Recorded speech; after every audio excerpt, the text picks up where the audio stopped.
Alright, so like 15 seconds after ending that video, here I am again. I'm gonna walk up this way. Just came from right there. We went down to Lock 3, we went this way. Warning, dangerous industrial ruins, elevated structures, loose bricks and concrete. Stay on designated path, keep out. Yeah, we'll see about that.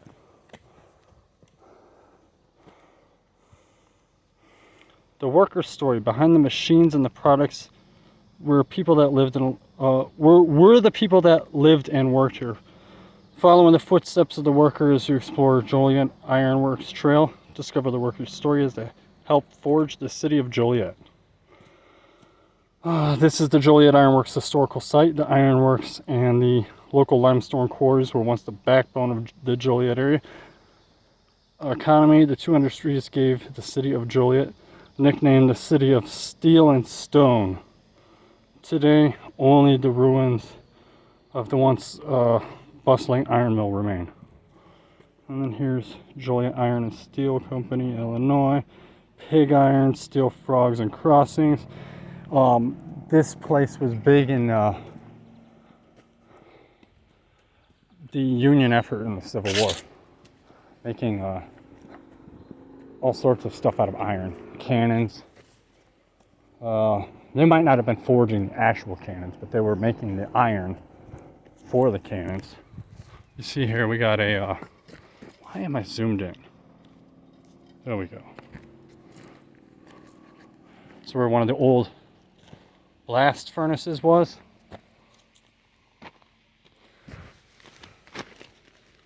Goes down there decently. I think it's just like this size right here.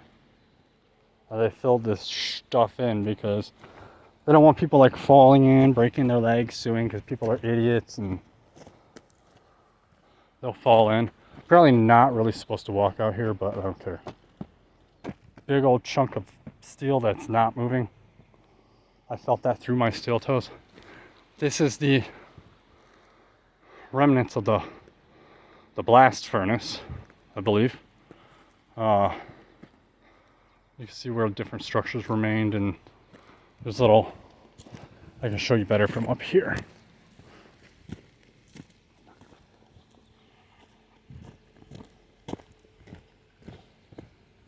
There's little holes here. I don't know if they had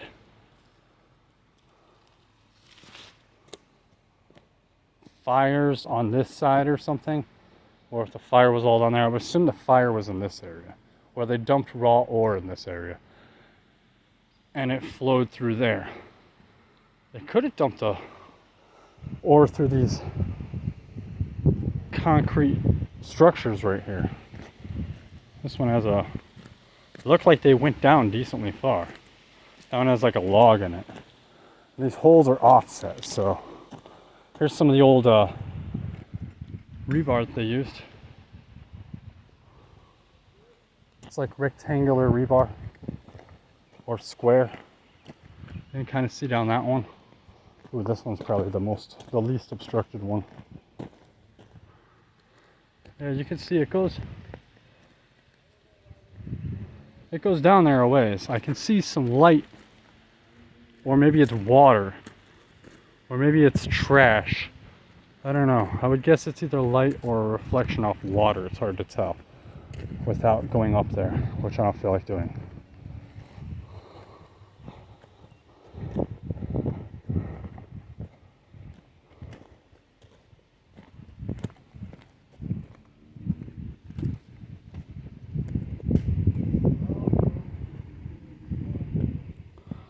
Joliet's iron and steel plant drew many people to the area. Workers put down roots here and raised families during this prime.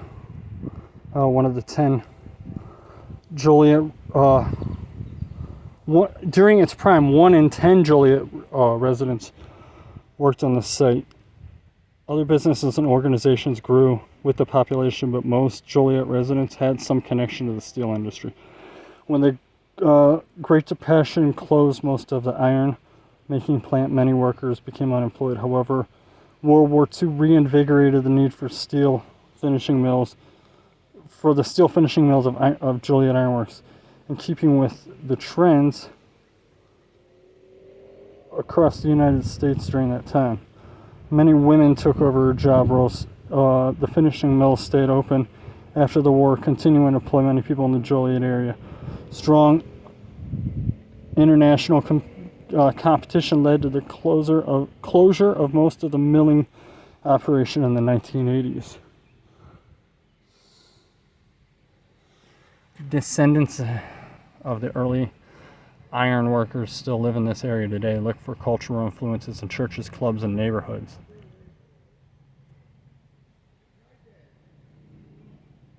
The Forest Preserve District of Will County acquired the Joliet Ironworks in 1991. They are helping to continue its legacy with this interpretive trail site, tours, and other interpretive opportunities.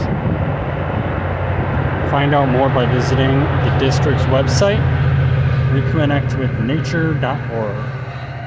There goes the metro. And then I'm just going to preview this one. You can read it all you want. It's too hard for me to read that up there. There's that guy I saw earlier. Here's more of the furnaces. Here's a side view from the one I was just looking at. I'm assuming those pipes go down and then maybe come out the other side. I'm not really sure. We got this here. I'll go take a look at it from that side over there in just a minute. You can see all the concrete structure collapsed in. There's like a indentation. I feel like there should be a sign here, but there's not. There's more stuff there.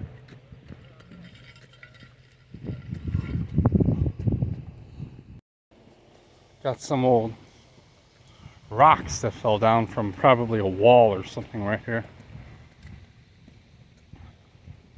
This part's cool over here. You can actually go up on top of it over there. You got these three trestles here. And then you can kind of see, let's see, right there, that little thing. There you go, you can kind of see that that's another one.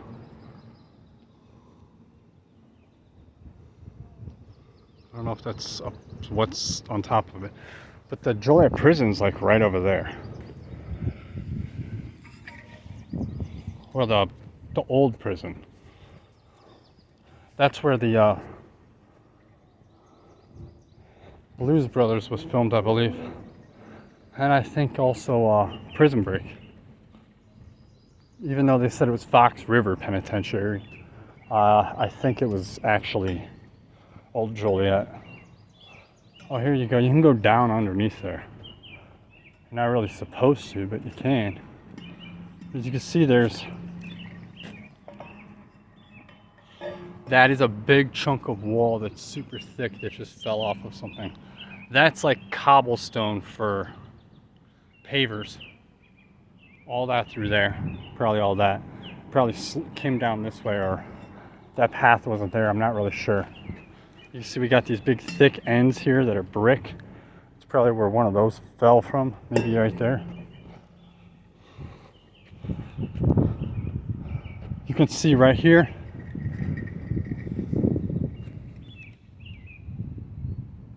That just drops down to where I was just looking. This is one of the old, I think this is one of the old blast furnaces. And this is actually, if I'm not mistaken, this chunk here is a chunk of ore that solidified in the bottom of this thing. Which is why I thought that piece back there in the other video was potentially ore, because it looks like those, sort of. And what little, apparently people want to, well, here's a sign, but I'll try to not put that on the screen.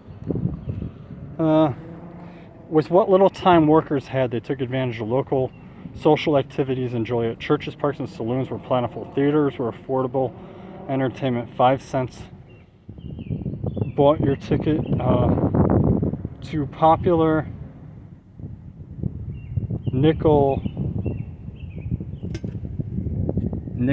popular Nickelodeons. Yeah, it's hard to read when someone spray paints through it.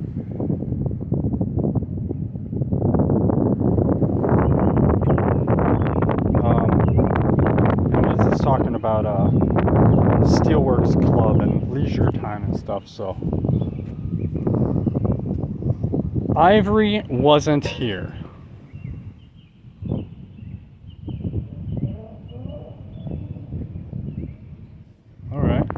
But that goes back there. Oh man, it's so bright. This wall is brick back there. Looks like it went through and they bricked it off. Or cemented it off and bricked it off. But you don't really know for sure. And then this end here, where that little hole is where that little pathway that comes through from over there, from right there. And it comes through and it comes right here. Something that somewhere that they were transporting, and that goes who knows how far down there. I've actually been down there before. I just don't feel like climbing down there now. Maybe if I get to the other side and there's an easy way in, I'll do it. But I don't think so. I think it, well, yeah, it ends here. So I think it went through to there. I'm not really sure. So you can see all the old concrete up on top here. Yeah, see, here's an empty one. It doesn't have a chunk of ore just hanging out in it. Random pieces of metal, bricks, concrete. Improving technology. Later in the life of the plant, mechanization made work more efficient and much safer. Blast furnaces eventually poured molten iron directly into ladle cars. When skip cars were installed, the deadly job of hand loading blast furnaces became obsolete. However, advances in technology meant fewer unskilled jobs were available in the ironworks. So there's that. By 1910, a furnace at this location produced at least 400 tons of iron a day. That was up from 50 tons a day when the plant opened in the 1870s. So, so the plant opened in the 1870s. So when I said it was part of the Civil War, I was incorrect. Unless there's some other part of history of that I just don't realize. I'm not sure. I thought it was older than that, but I guess not. So we'll find out. Just came from up there. Continuing on.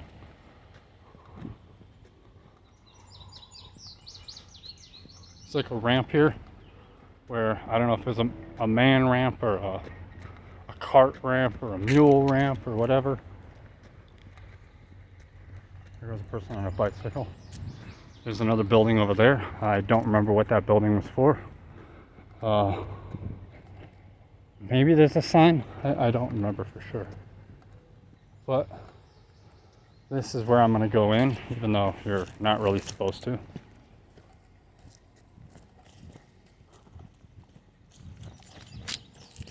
As you can see, there's a ramp. I've ridden a bicycle up this ramp before. Get up here. Someone comes out, is like, hey man, what are you doing? And get out of here. It's not like it's gonna fall. You go up here, different parts, metal pins sticking out. Here's the original cobblestone. I'm pretty sure they probably added that concrete down there much later. Probably as these bricks came out, they just see, this just goes down here. Who knows what any of this actually did. You got some little bins over there for something, probably ore. Those were platforms for tanks or something, or I think that sign over there says, but there's people there, so.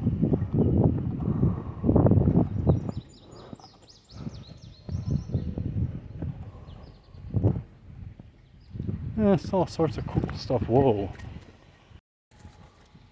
More over here. Still says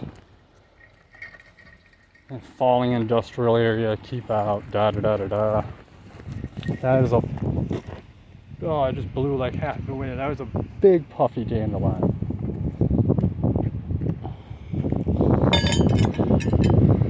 Got all that. I don't know if that's some sort of cast metal down there or if it's rocks, but you got these little random holes. That's filled in. That's filled in. I bet all these holes were deep. Filled in. Oh, it's a sloped thing. So this is where you would pour stuff in, maybe? Let's see if I can figure this out. There's a chute there going down through there. So they poured molten metal, I'm assuming, down there. That's what that right there is. There's a rock there with the white edge, and then beyond that there's like a little metal tube, which maybe is what these pieces here are parts of.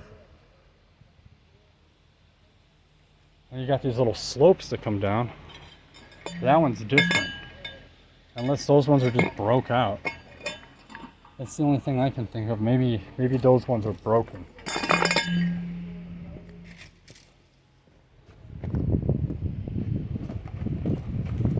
So let's see here. Try not to die.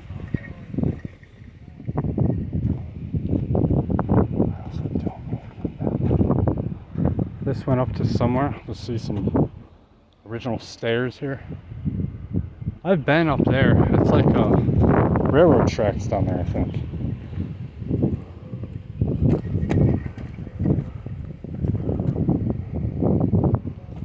Let's see, here's a good picture of it. That hole goes down a decent amount, but there's a little metal chute there, which goes down this little junction thing and dumps down there. So maybe that's how it really is supposed to work. Or maybe they're different ones for different purposes. This one has some brick on top. There's not that opening like that. That's the only one that has that. I wonder if that's an intentional design or if they just broke. We got the top of some sort of archway. Could have been a tunnel for like pushing ore through or something. And it goes more that way towards like those bins maybe. And it goes more this way.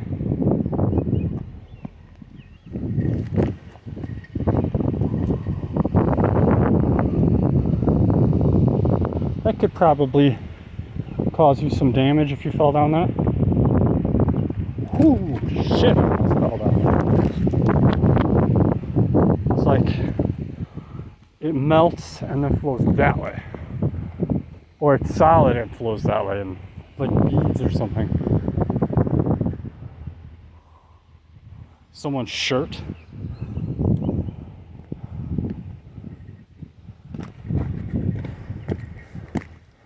There's more of this little tunnel thing here, which also might lead into there.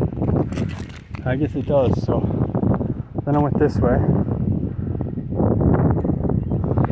Somewhere this way maybe. I don't know what these are for. Turntables, I think, of some sort. But don't quote me on that. Or like the base for a turntable. Maybe for like loading trains or something like that. Or unloading trains. Any of that sort of stuff related to making steel into or making the ore, like maybe where they dump the ore, or when they made the actual steel and they dumped it into a like a car waiting for the train or the barges from the canal to take it. Here's a map showing the areas that people lived and worked.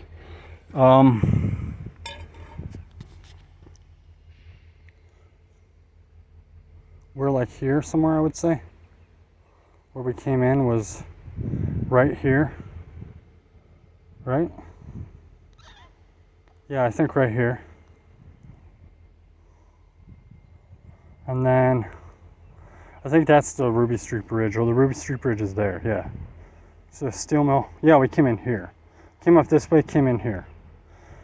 That's the Ruby Street Bridge. So that shows that all the people lived around here. And it shows so Swedish, English, Scottish, Welsh, Polish, Polish, Italian, Slavic, Polish, Irish. It says Polish here, but it doesn't reflect that. Croatian, Slavic, oh maybe Polish, yeah, never mind. But yeah. Here's another one of them areas that they have signs saying not to go into, but oh, they covered it.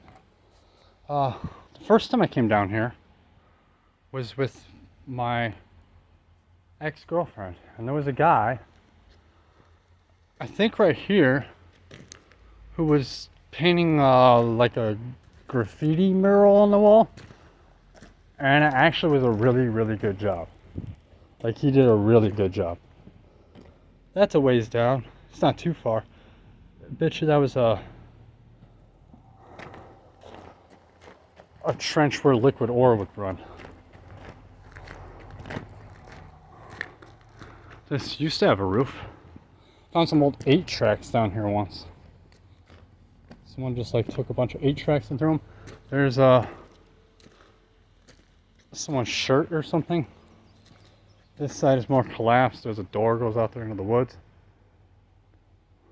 There was an opening there, circular opening. A man door over there. All right. I wonder how much of this deterioration is due to just a building falling down over time, or people actually destroying stuff. Somewhere over here was where I found those 8-tracks. In fact, I believe these plastic remnants are the remnants of the 8-tracks.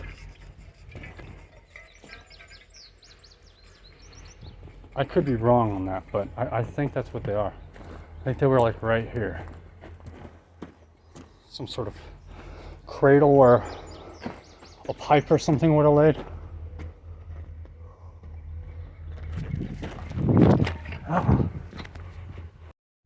I just cut through some brush from down there. That building's over there. Oh, I think this is the last area really of the Ironworks. We got these little flat things here, which were bins, I can guess, by this one being open, and they concreted them shut. Let's go look at this one. Oh, I almost died.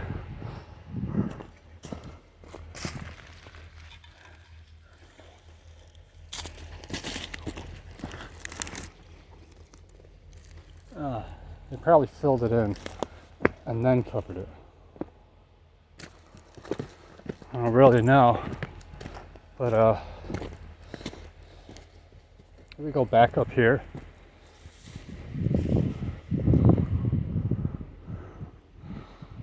Big platform for something. There's a sign up here. It might give us an idea.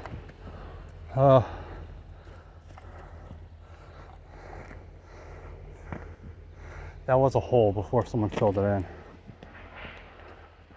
I'd like to know how far down some of these holes go or went.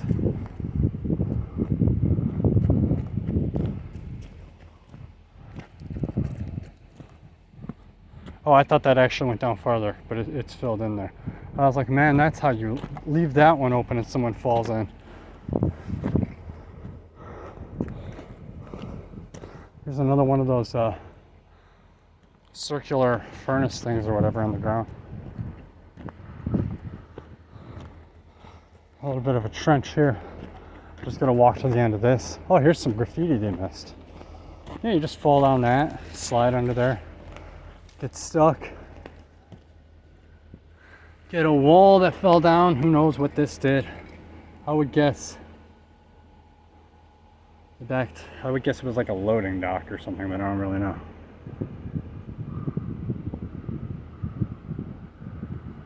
Peace. That's what it says, peace. It took me a second to figure out what that said. Peace. It's kind of cool.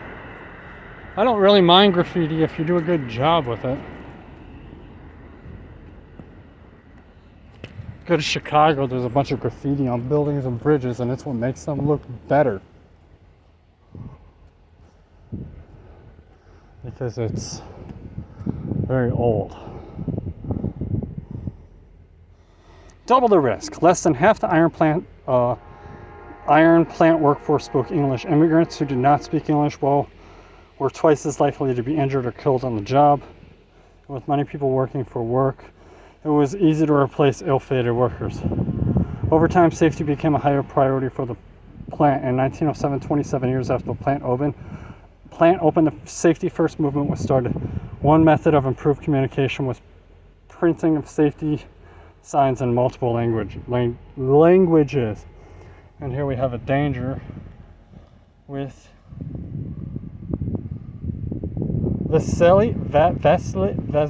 that looks Russian or something like that. But I've seen, looking at the letters, it actually doesn't look Russian.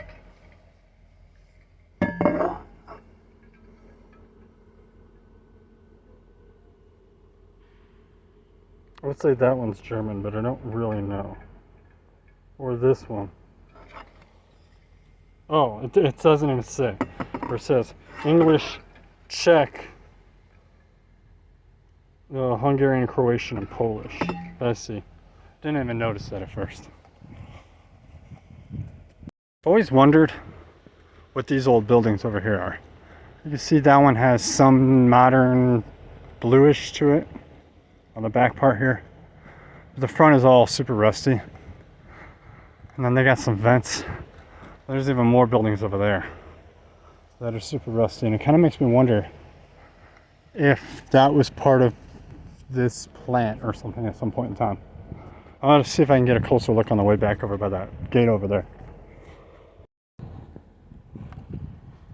All right. High risks and hard work.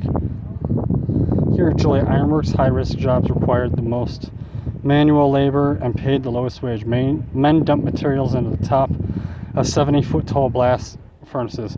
Escaping gases could suffocate workers, causing falls to the ground or into the molten mix.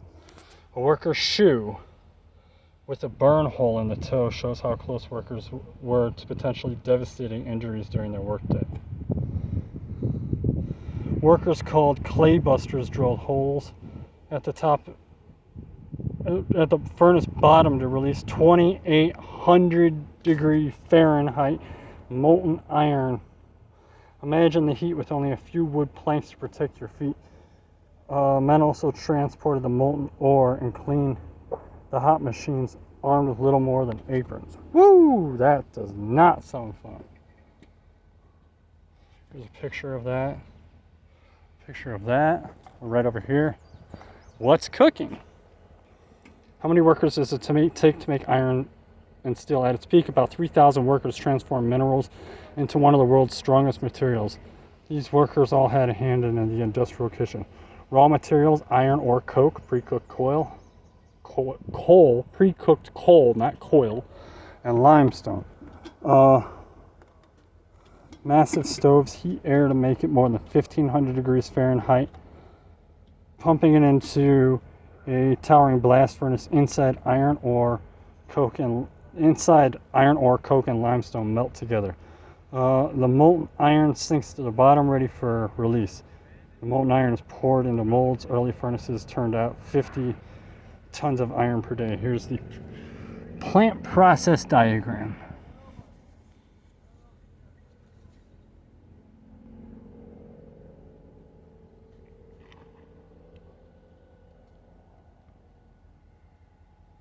And here's a picture of it. And there's those. That's probably what those circular platforms are for. Putting that, those towers that were storage. Joliet Ironworks is often considered the birthplace of the industrial safety movement. The photograph of this group of safety boosters was published in the plant periodical The Mixer in the 1920s. The 1880s was a time of plenty. Jobs opened up for local residents as the economy recovered from the Chicago fire and the National Depression, creating iron and steel takes skilled machinists, laborers, and risk takers. Experienced industrial workers from Western Europe, Ireland, Germany, and Scandinavia joined U.S.-born hires. Soon the face of immigration changed. New recruits left farm in Eastern Europe, Italy, Poland, Slovakia, and Russia, seeking promising jobs as laborers. These workers had the least amount of job security and the most dangerous jobs. It's like an old power station. And some of it does look kind of old, mostly the fencing. Entering is forbidden. Yeah, no shit. I love these common sense signs. I just want to get close. I'm not going in. I don't want to die. Trespassing, dumping, and use of motor vehicles. Commonwealth Edison Company. There's an old brick building back there. Wonder if this is still being used, or, I mean, obviously that is. It looks like there's a bunch of stuff over here that's not even hooked up. Makes me wonder if it's like an older one. And like, you got this field here that backs up to this building, but it's a separate fenced-in area. I wonder why. I'm gonna take a quick peek this way and see what's over here.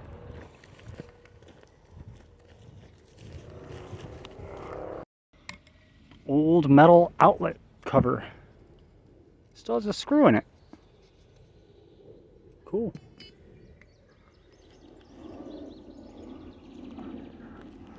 Oh look, it's a yellow barrel. A good thing it's not a blue barrel. I think Drew Peterson was around somewhere. This, I think, is just a path that goes around this power station. As you can see, this is very much active. But some of it looks old. Like, look at that box. It's super rusty.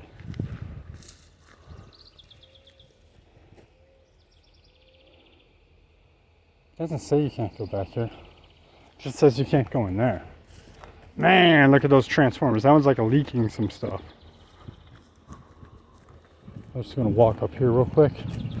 See if I see anything. Is this a sign that says something?